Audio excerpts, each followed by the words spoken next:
Yeah, welcome, ladies and gentlemen. Today, here we are at Zion Train Entertainment podcast, spreading smiles all around the world. My name is James Akiyemi, celebrity stylist and image consultant, and I have my very good friend here. Hi, my name is Wise Tola, aka the godmother of Afro Beats, in the building, repping Laskidi, as you can see. But we have in our midst, we have a special guest today, guys. We have the one and only OG before IG, celebrity in the building, Bigiano. Yeah, Bigiano. Yes. My pleasure to be here.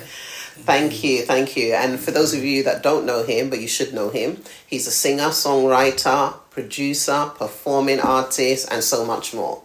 But we're going to get to all of that, guys. So, Bigiano, welcome. What do you have to say today?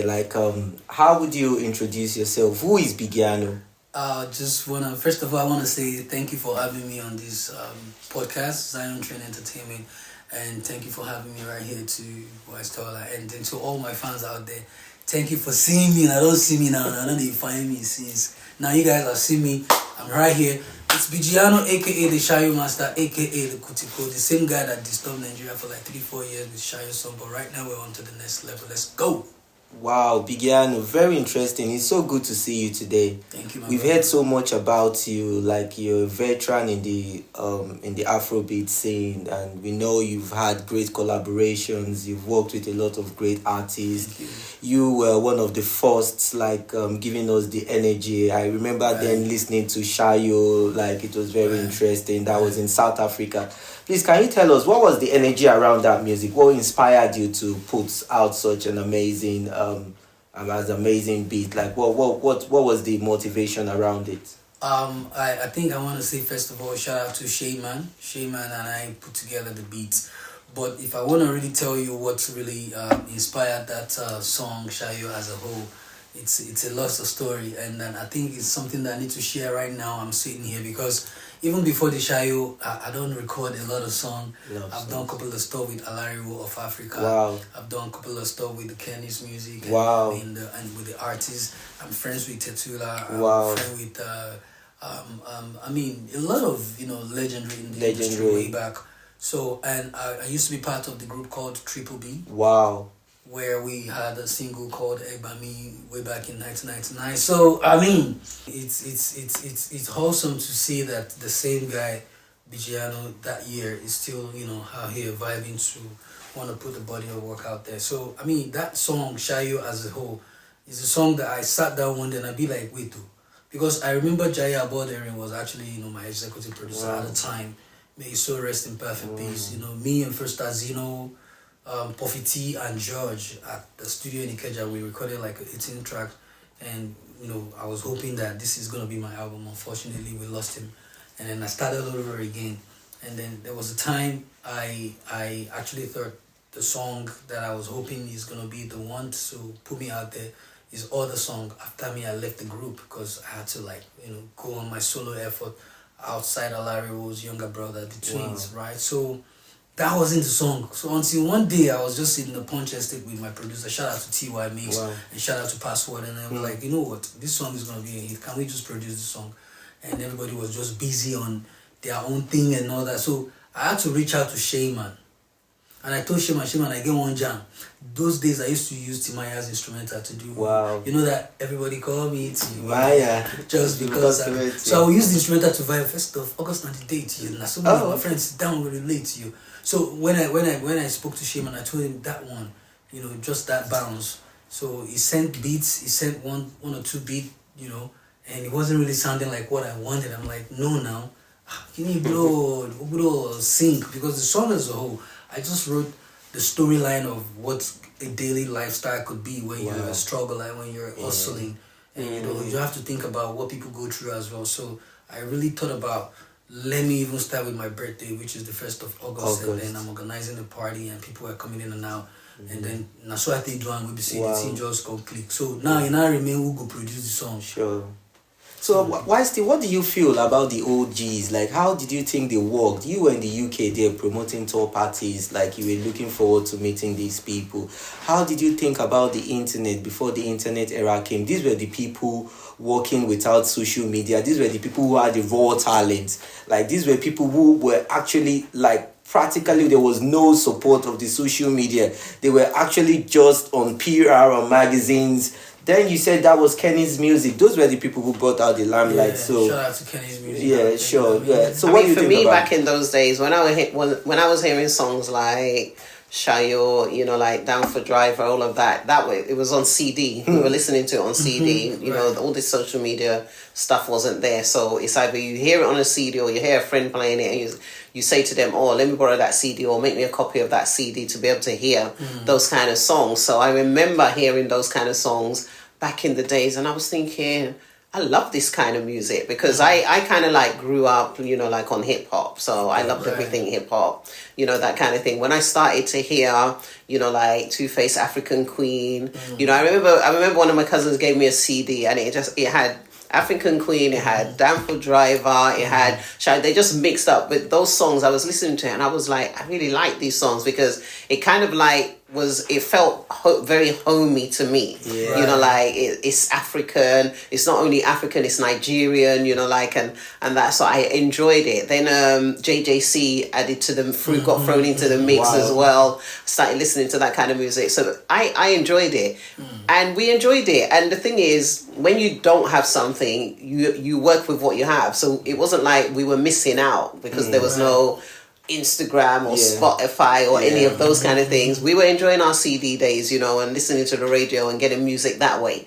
So we were still enjoying it to that extent. So I remember, you know, like just saying that this is good. I now have another genre from rap that I can start listening to that I'm actually enjoying. And I think, you know, it made a lot of us that are British born, you know, like feel some kind of connection to back home because we understand, you know, the language, we understand the pidgin that they used to sing and everything. So it kind of like, you know, just gave us a little bit of a connection. So I actually enjoyed it. But, you know, one of the questions I want to ask you is like, you know, a shout out to Shayman because he's a good friend of mine. Oh, yeah. So one of the questions I wanted to ask is, where did the music start for you? How did it start? You know, were you from a musical background or, you know, how did you start and how did you get into the music industry? Right. Let's take it back to the beginning. Thank you for letting me out of the basket, right? So my background is a Christian family.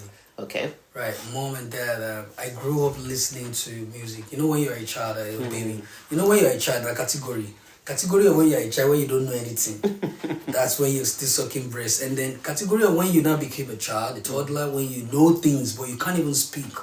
Those are when I already started growing the music in my family because dad always played music in the house. If it's not Orlando or it's gotta be Sonia Day. If it's not Sonia Day, it's Chris Okotie, Oyeka. So I know the melodies, I know the music. I might not know the words because I was a child, but those melodies ring in my head. I don't know. I was just created. I was born that way. To the extent that if advert they play for TV, they said if I'm drinking my normal feeding bottle, one thing. Once I hear advert on TV, I'll stop. If anything changed that channel, I must cry because I want that thing, and I know literally all the adverts on TV. I mic to them, so it's inborn. It's naturally inborn. Then you know, while I was growing up, I joined the choir in the church. I sing the praise and worship and all that. At some point, if I don't handle the mic to do the worship, I must do the worship. Everybody wants to fall under the anointing. You sound very articulate. What was your educational background? Like, what did you study back home? Like, what did you study? Well, my educational background is a bit complicated. When I say complicated, because I literally finished and I still didn't finish at the end of the day. I studied computer science in Obafemi Awolowo University, but immediately I graduated, it was how do I put it? My dad and mom had some family stuff and it became a situation where all the children gotta just chill, let them settle, and then instead of chilling, me I just be like chilling. How long these people want to settle their matter? Guy enter street, say, they do nothing, they go first. We go join for front, you know. I think the promotion then was very difficult as well, Whitey. Like, not like now when people have social media, they were the ones who were going around to promote. How were you able to like catch up with? How were you able to handle the fame that came after Shayo when you became famous? Your question is two questions. The fame and then how was it like to promote? Yeah. I mean, I must say I want to give glory to God for giving me the privilege to be here. But bro, if I tell you what I've been through in my life, with promoting, putting the love of my heart out there for people to see, bro. It's enough for me to say, Father Lord, I thank you, because bro, you know, easy, man. There are days when we don't eat. There are days that we have to walk. Imagine you are walking from Grace to Peckham. Do you know what that is? It's a journey. It's like Israelites. They travel, go another city. We will walk around Eddie Remedy, J Boy's brother, Idris Abdul Karim. Like, I had to be around those people and let's run and just. At some point, I was a studio rat, and I got to be around them so that I will have a space to do my own thing. I don't have money to pay the session fee. I think that time is 18,000 naira or 8,000 naira. And that was a lot of money then. If you must have that money because it's a lot. You know, so that's on the another side. Then the other side is sometimes we want to be in particular places where we can showcase ourselves, but there's no money to even transport yourself to Ikeja from Egbeda.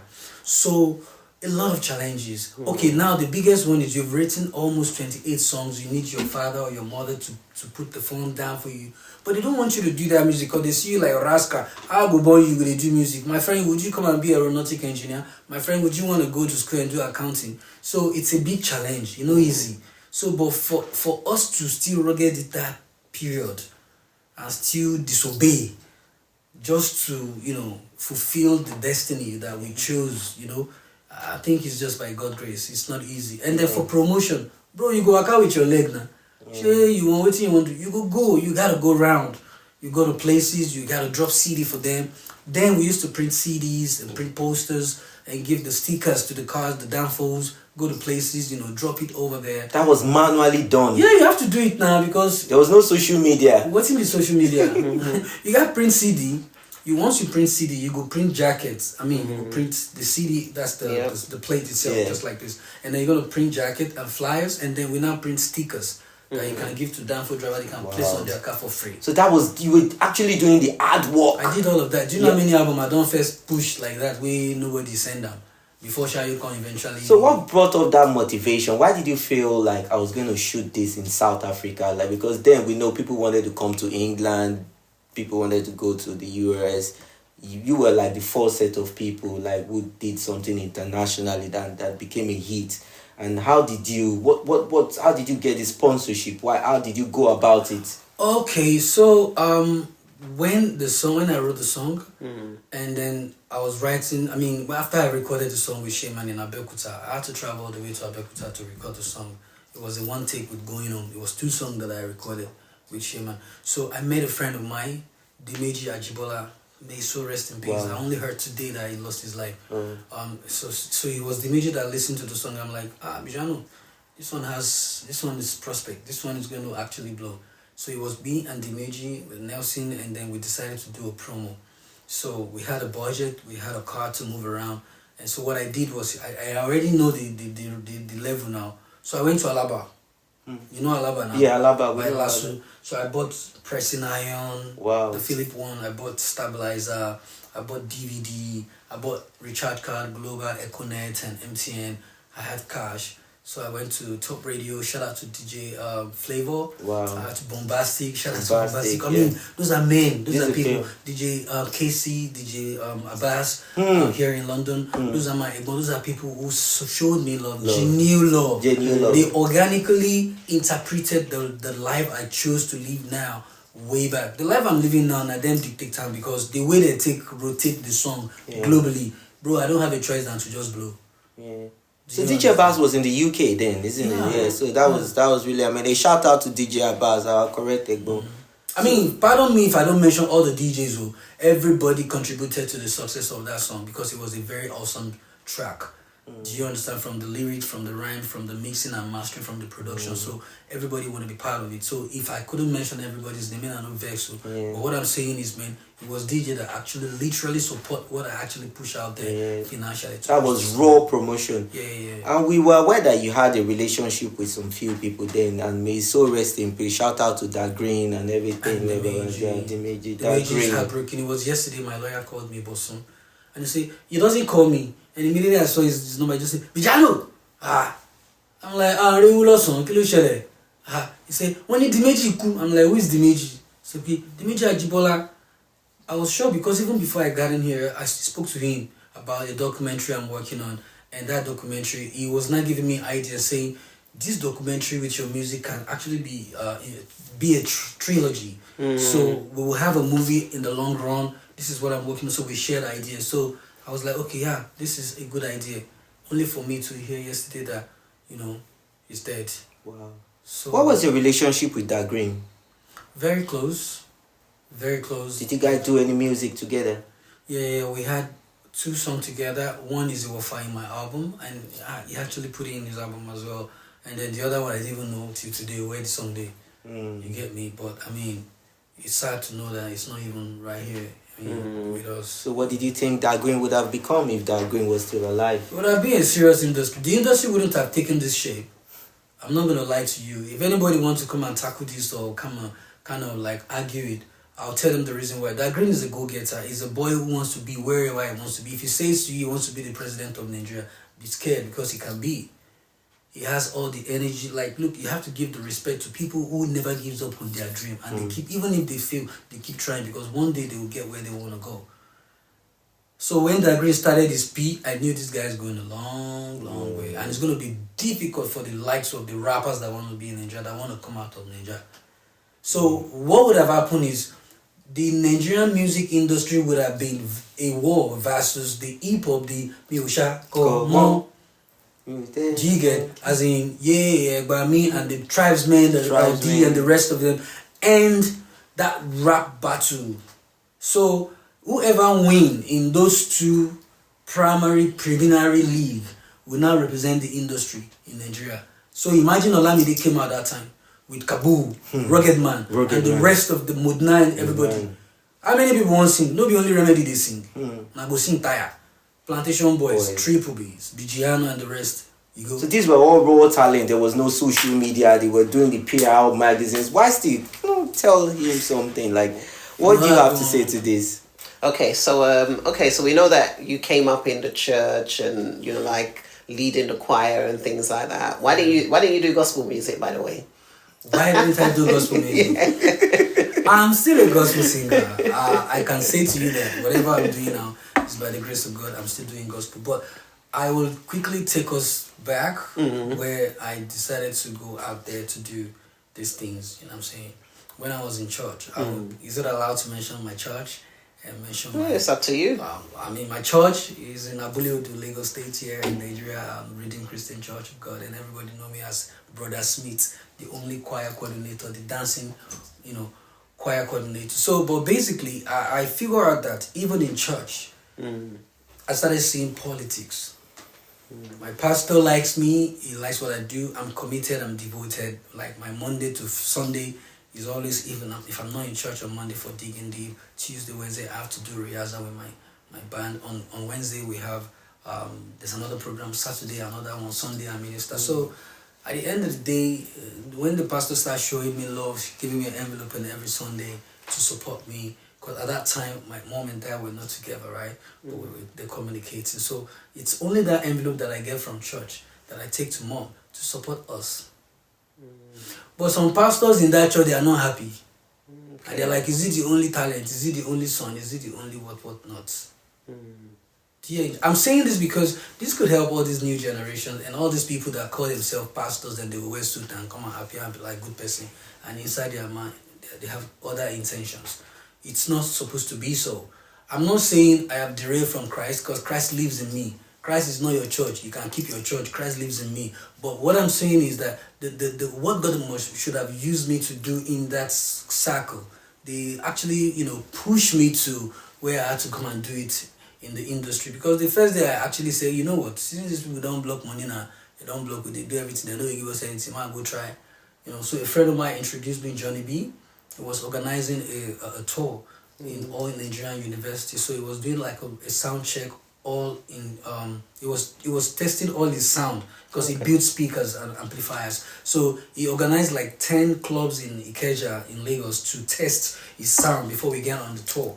So it was one of the nights out there at Prime Over in Ikeja. I just did a freestyle on the instrumental and I was prayed over. I can't remember how much, but the money where they spray me, I never see that kind of money before for a long time. Wow. And it sweet me. I say I never even record demo. Instrumental freestyle. Now they give me this kind of money. Church never give me this kind What of year money. was that, please? Bro, you won't make a think, you won't scatter my brain. was way back now, even before I even did Shayo. This Wow. was talking about way back when the industry was still scanty, when Yeah. Basketman would be paid 20,000 naira Wow. to perform. Wow. And Sound Sultan and everybody. So Jimmy Jat basically, would be we're paid talking about the early 50. 2000s. Yeah, Jimmy Jat would be paid 10,000 naira to come and perform. Wow. He'd be very happy. He's a rich man for that period. Wow. Don't start seeing me like old man, no, because this kind of thing not gonna make you reason say this OG, don't Yeah. Yeah. you know, your papa never will know. Yeah, I get that that. day. You feel me? So I enjoyed the profit that came with that, and I felt I can be doing this out there now. Let me be doing gospel, you know, while I'm out there. So I don't come up for church, come enter the other church, you know. So now from the other church, we did do everything. Inside life. Okay. So that's it. Interesting story. I mean, but we're not here to bash churches, by the way. We're just here, just telling the story how it is and his experience. But because I notice a lot of artists will say they started off in the church. You know, like it's very common, and it's not just only Nigerian or Afrobeats artists. You hear R&B artists, rappers. You know, like they started off in the church. Whitney and that Houston kind of started thing. in the church. You know, so it's interesting. It's interesting to see that. So okay, so you're out there doing the whole music thing, and you know, one of the things that I know is with any artist, you probably have a catalog of unreleased music. So what do you do when you have so much unreleased music? You know, like I know sometimes, you know, obviously you record a sound, it doesn't come out on time, and then we notice that the direction of the music has changed, the sound of the music has changed, so that no longer becomes relevant. But you as an artist, what do you do with your unreleased? You know, would you ever plan to just put something out there, even though the sound may not? Because, you know, sometimes you can bring things back. Right. Sometimes some things go out of fashion, like flares and that. Then all of a sudden, you start seeing people are wearing flares and bell bottoms again, Right. bringing that fashion back. Would you ever bring any of your unreleased back and just say, I let me will. kickstart this? I always do, and I will. Like, for example, Shayo as a song is a combination of my song and a couple of songs that I've done in the past that I didn't get to release. Okay. Probably because you don't have enough financial support to put the song out there. Bully go dey blow like fire, Shayo go dey flow like water. It's an entire chorus of another song I've written a long time ago. Okay. Right. And then I know go fit invite when I come my party. It's a total chorus of another song entirely in my catalog. So, but first of August 98 is the present one that I was doing at that point in time. Okay. So, but when I got to that part where the verse is done, I'm done with my 16 bars, and I'm like, you know, I need a refrain that will always come before the chorus. Then I just remember that hook, and then I just put it on, and you sit down. And then I just remember another hook from another song. So it's always like that to every other hardworking artist out there. I'm sure at one point in everybody's life you have a lot. I think Ashake said a couple of songs he dropped in this recent project were old song when he was actually trying, working so hard to become who he is today. So he normal. Okay. Except saying a lazy artist we no get song. Me as I did, there's too many songs I don't even remember. But what I do is I know people who they around me that period. So I'll just go, Dammy, you remember those songs where they sing? When can you remember? People now have to remind me my own songs. You know? And then I'll quickly just revamp them and call myself into the studio. Interesting. So James, what do you think? Do you think we should get a Shayo remix? Yeah, basically this is what we're talking about, and like we know Shayo was an amazing song, because then when we were listening to Shayo, I wanted to travel abroad, like Shayo so it was a motivational song for like seeing our brother out there, you know, the energy, like the vibe and everything. We wanted to just go out there to get a break, to have things done. So I think we have a remix of these, and we're definitely gonna be working with you. You know, like we're gonna be working with you as well to do this on. And who would you like to jump on your remix? Like, what are your plans? If they ask me that question, be like, say they give me blank check. Why still? You don't understand. If I have my way, I will have I will have everybody on that remix, because it's always gonna come back as a classic. Yeah.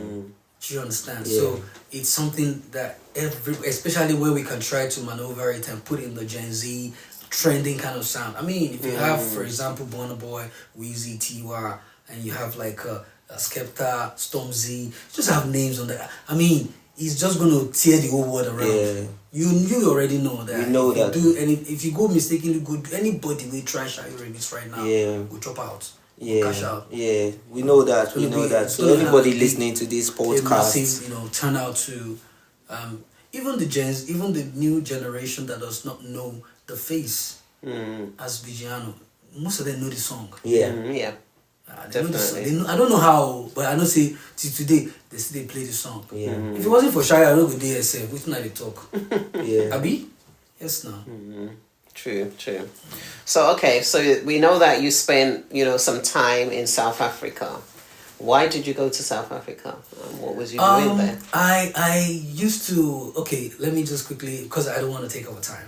Okay. I went to South Africa because I decided to go there, shoot, record new sound. No, I actually recorded a couple of songs, and I went there to shoot music videos. That's after I already shot the music video for Shayo, and Shayo had already blew. I moved to South Africa in 2013. Okay. And I moved straight to Cape Town. And when I got to Cape Town, shout out to Aston Martin's Ben, he's my partner, my friend, my brother. We just did for one hotel called Strand Hotel for a day for town. We didn't even know that place we are staying is a rip-off. We are paying 2,000, 3,000 rand every night, thinking it's a small money. Because yeah, to us it's a small money. Because we work hard, we have money, I have businesses, I have car wash, I have buses that run between Yanopaja to Ojo Yanoba, I have block industry, I have pure water. I do a couple of things people don't know out there because I like to be private. But unfortunately, I found myself to be a musician. So there are limits to your private life you can actually have. But me, I still keep my private life till 2024 as I'm sitting here. A lot of people don't know a lot of things about me. Some people don't even know if I be Yoruba or Igbo. Only if you go Google, you get me. So I went to South Africa. I met with Team Toy Entertainment. I wanted Godfather. Okay. But Godfather was cutting me so hard. And I be individual artist. I don't get label. I don't even pay that kind of money. So what I did is I went to Cape Town University, went to the movie department and grabbed Phantom Cowboy. He's from Congo. Shout out to that boy. He's very intelligent. And then we put together a couple of content. I have Tonight. I recorded Tonight. I shot the music video for Tonight. I did One and Only. I did a behind the scenes for One and Only. I did Ibile. All of those videos you can show my fans out there. All of the songs I made there. Okay. And then after that, I came back after 3 years, I think 2015, back to Nigeria to push the sound. So I actually went there to do a proper recording, movie, soundtrack, and a couple of music videos. Okay. That's what I went to South Africa to do. Big move. 3 years in South Africa. Yeah, in between I was in and out though. Oh, okay. I had like 5 years visa, so I can always go in and out. Oh, okay, okay. Makes sense. So what can we expect from you, Bigiano, now? Yeah, the para like this gone. I have so much. You know what's very crazy, right? Last year I recorded a full body of work, and I was gonna put it out there, but somehow God said it's not the right time. Okay. So I immediately figured out that this kind of sound don't pass, which I can still revamp. I jumped on a couple of new cats, all these young children where they write for major names I don't want to mention right here. I just camped them up. I did like a production camp, and I recorded another 10 to 15 body of work. So I pick out of them, and I say, you know what, this time around, let me go to London.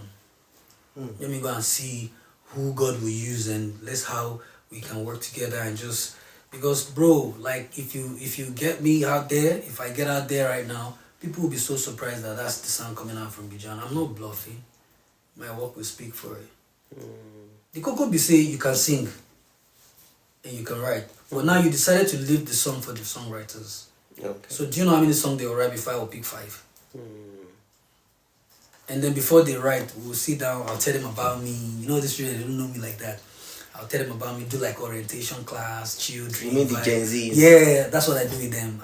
They don't even know. Some of them will even think, some of them, they will now go and find out later that they are OG. They are like their papa said. They will come, they apologize, say, I thought we were eating. I say, no, come on. Who inspires you in the scene, the music scene? What was your inspiration? When who you are say you like music inspire scene, you, globally like, or in Nigeria? globally or in Nigeria, anywhere? Who gives you that inspiration? Like, I'm not gonna lie, Chris Okotie used to be one of the great guys that has the melody that I sing while I was young.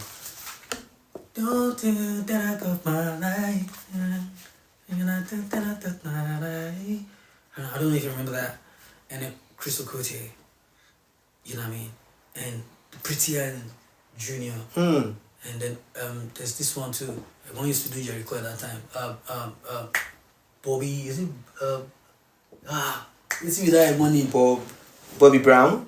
Bobby Brown and Yankee now. Okay. So Ninja. They do like Bobby Brown Ninja. Okay. American Bobby Brown. Okay. Ninja old. Let's see this say Why one. do you have an idea? I remember. No. So all of those are actually people who, when I think about Yeah. their melodies, I want to be like that too. In Nigeria, I want to be heard.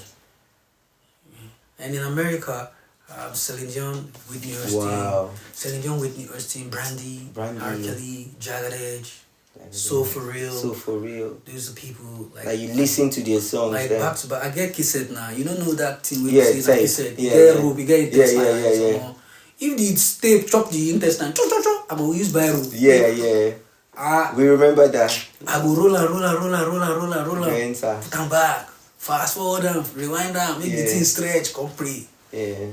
So I listen to that all the time. I can't even read if the music is not playing in the background. That's how crazy.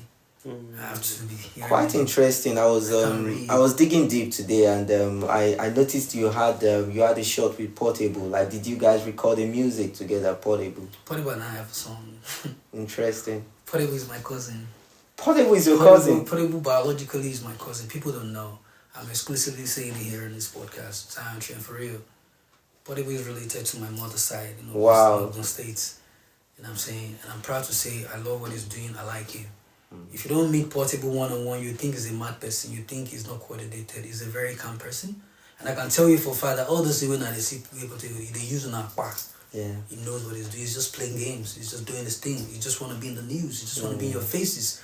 But when you meet Portable one-on-one, that's why when you see he talk facts. Yeah, I think Portable is quite interesting. He talk facts. I met Portable at the Tony Montana shoot, which was quite interesting. You were the one who started Portable on that. Yeah. Portable was quite interesting. Was very composed, and he had a shot on that Tony Montana, which he did with Skepta, which was shout out to Skepta. Yeah, shout out to Skepta. Big Smoke. Shout out to Big Smoke. Yeah, which was quite interesting. Like that was a major shot for this year because everybody listening to Tony Montana, Big Smoke and Tobacco, Tony Montana. That was a hit. What did you see about the hits with Tony Montana? I actually enjoyed that song. I love it.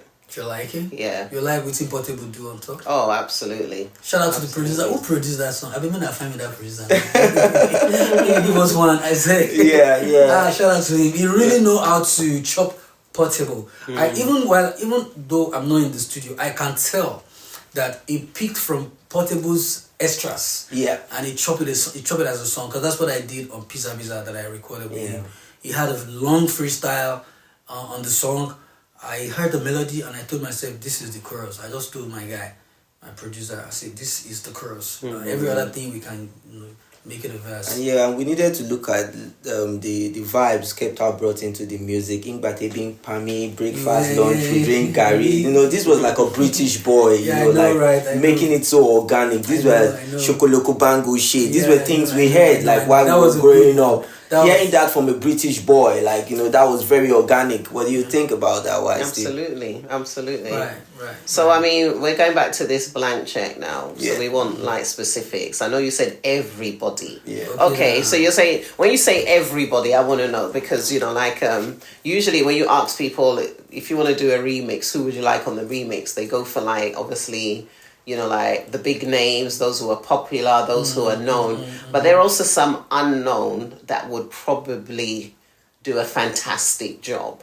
Right, I know, right? They might be unknown, they might not be that well known, but they could probably deliver and do a fantastic job on Shayo. But would you have a rapper on there? Yes, I wouldn't mind. But Okay. I would rather prefer the British rapper. No, I'm talking about a British rapper. I'm sorry. I like two British rappers on that song. Okay. Who? Right. I'll do Stormzy. Okay. I love Stormzy. I'll do Skepta. Okay. And then Those are the known. Yeah, but the ones that's not really known, you might have the numbers. I don't have the numbers. I know there are some dope cats, right? Yeah, But I they don't have the absolutely numbers. are. No 100%. disrespect, your lads. I mean, you can just put the numbers up together. I mean, But at the same time, if I want to go to Nigeria, I'll just pick the queen and put it on top of it. That's still a savage. Yeah, I'll put her on top of it. Let her just sit down on top of those two rappers, and that's how it is. I'm saying. Interesting, That's what I interesting. think. Yeah. That's interesting. Okay, so where would you say we can expect to see Bigiano in the next 5 years? Doing 5 what? years. Yes. In another 5 years, I might be the president of Nigeria. Don't go and doubt me. 5 years, long. 5 years. By that time, we must have actually made a very big impact in the world, not even in Nigeria. Probably Globally. Globally. Probably at that time, Taking Afro we would beat have off. lives and souls that we have actually impacted positively. That they've discovered who they are in terms of not even music alone. Okay. In terms of generally. Yeah. I have a thing for the NGO, for the widows, for the orphanage. We do a lot of things for a lot of people. So I'm not gonna. I know in the next 5 years it's gonna be a great one. Awesome. By the grace of God, we should all still be together to drink together from the cup. I'm gonna say cheers to 5 years coming. Cheers to 5 years. Cheers to 5 years. Cheers, 5 years coming, yeah. Cheers. Cheers to all of you, man. So, there's this important question I'm gonna ask you. Like, how is your mental health? What do you see about mental health? How do you deal with stress? Like, I know you're a family man. You've got your wife, you've got children, and How do you know that? you've got a career. Google. How do you know that? Well, mental health. It's not everybody that has the grace, but I can tell you that it's been the grace of God. Because you see all the people where they see for this life, where they see where they walk out for road. Not be everybody normal. I've been in that situation where all I care is letting people, link up, be together, and grow. And at the end of the day, they go back and mess you up. I don't like stress. I'm allergic to stress. I don't anything that will stress me. I don't know how to argue. I don't know how to talk. Me like a joke. So I just cut off myself. I vanish. Change numbers. If you know me very well, people will tell you they have like 7 or 8 numbers of me on their phone, because whenever I'm in a circle and it's Messy. people talk, stress, I just vanish because I can't function. My head, there was a time people used to call my mom and say, we saw your child, they talk for road, only him, he's just doing, they don't even know what is wrong with me. So the way God has made me and designed me, there's a lot happening in my soul, in my body. So sometimes I just want to be alone. I don't want to see people around me. Not like I hate them, but I just want to enjoy my moments within my soul. So little things just get me stressed. So it's been grace of God handling it. So many times I've tried to just squeeze things out of proportion, but I would just be like, you know what, let me just disappear.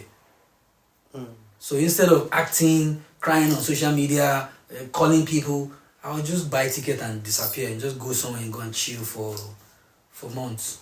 So you feel traveling has helped you with your... Yeah. I'll be alone by myself, no phones, nothing. I just want to meet new people. I just want to outline. And then I'll forget it and I'll come back to Nigeria. Interesting. Yeah, so that's how I've been dealing with mine. It's not everybody that has that grace to move around like I do. But bro, especially in that country, everybody's mad. Don't let them lie to you. Everybody is a professional corporate madness. Interesting. What advice do you have for the upcoming coming into the scene now that this Gen Z period, now we have the social media, we have the internet and everything? What advice do you have for people who want to come into music? Do people actually need to go to school? Do they actually need to be educated before going into music? Or do you need to just have to have a talent? That question is supposed to be a total topic for another day. Innit? I'm not going to lie to you, because if I want to go by what you just said, people will start calling back and say things. Yeah, you need to have educational background. That's good. That's fine. But when I say you need to have educational background, doesn't mean you have to go to university. You can be in your house and teach yourself everything you want to know on YouTube. And you'll be able to deliver. Professionally, you can present anything. Even people who come from Cambridge with grade 1, they won't do what you can do. So when that question is very deep. All I can just say is remain focused. Just be focused with your life. Know what you want to do with your life. Be focused. Once you focus is the first thing that you need to have. Once you have focus, you know you are going to a destination. You have where you are going to. So you know what is distraction. You know what is important. You know what is not important. don't be carried away. The drinks, the weed, the smoke, the pills, the money, the gold, the chain, the cars, the club, all those things will die. You go die, you go go. Wow. So what can you do while you're there? So you need to like put God first, believe in yourself, and remain focused. That's what I just have to say. You see this topic, we'll do it another day when we feel, because educational background, but I'm going to lose school, don't load you are buying low. They don't even go to school. They're rich. Thank you very much, Bigiano. I'm not saying don't go to school. Go to school. But make money first. And a big shout out to Wise T, Wise Tola, Afro. Thank you. It's been interesting. It's been an interesting conversation. Evening. Thank you. I mean, I've learned a lot. I've learned more about you, and everything. Not just the song now. But yeah, it's been an interesting conversation, and thank you. Thank you. And thank you, Zion Train Entertainment, spreading smiles all over around the world. Just give us a shout out for Zion Train. Can you mix up something like a song? Give us a shout out. For Zion Train. Like when, ladies and gentlemen, it's your boy Bigiano. Like as you see me, I'm sitting here in front of the camera, and it's Zion Entertainment, Zion Train Entertainment. You guys have been doing real great. Like, keep it up. And Bigiano say so. I love you all. Thank you very much. Thank you very much, guys. I hope you all had a great evening. Thank you very much, YST. Thank you much, Bigiano. Thank you, man. Good stuff. YST, thank you so much. Thank you. Pleasure. Pleasure.